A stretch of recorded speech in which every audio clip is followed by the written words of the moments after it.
ફેદરાથી Bhadiyad road બિસ્માર હાલતમાં। લ્યો બોલો રોડમાં નકરા ખાડાઓનું સામ્રાજ્ય। ધંધુકા તાલુકાના ફેદરાથી ભડિયાદ રોડમાં ઘણા સમયથી ખાડાઓ પડી ખરાબ હાલતમાં છે। ઠેર ઠેર ખાડા પડી ગયા છે, જેથી વાહન ચાલકોને ખૂબ હાલાકીનો સામનો કરવો પડી રહ્યો છે।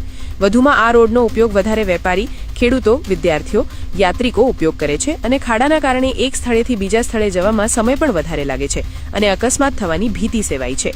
તંત્ર આ ખાડાઓથી શું અજાણ હશે કે પછી જાણી જોઈને કોઈ નક્કર પગલાઓ લેવામાં આવતા નથી? આ રોડનું કામ વહેલી તકે શરૂ કરવામાં આવે અને નવો રોડ મંજૂર કરી કામ સમયસર શરૂ કરવામાં આવે તેવી સ્થાનિકોની માંગ ઉઠી છે। હું યશરાજથી ઝાલા, આમ આદમી પાર્ટી।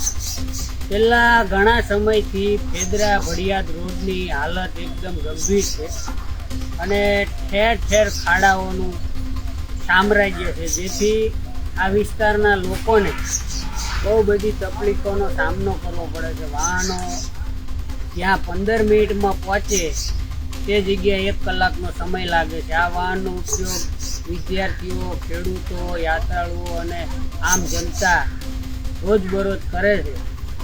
હાલમાં સ્થાનિક સ્વરાજ્યની ચૂંટણીઓ પૂર્ણ થઈ, જેમાં ભારતીય જનતા પાર્ટીની સરકાર લોક આશીર્વાદથી સ્પષ્ટ બહુમતી સાથે જિલ્લા અને તાલુકામાં બની, તો હવે એમની પણ કંઈક જવાબદારી બને છે કે આ લોકોના પ્રશ્નોનું નિરાકરણ વહેલી તકે આવે અને ફેદરા ભડિયાદ રોડમાં જે ખાડાઓનું સામ્રાજ્ય છે તે રોડ નવેસરથી નવો મંજૂર કરી વહેલી તકે બનાવવામાં આવે, જેથી લોકોની મુશ્કેલીઓનું નિરાકરણ આવે, એવી આપને તંત્ર અને સરકારને મારી અપીલ અને વિનંતી।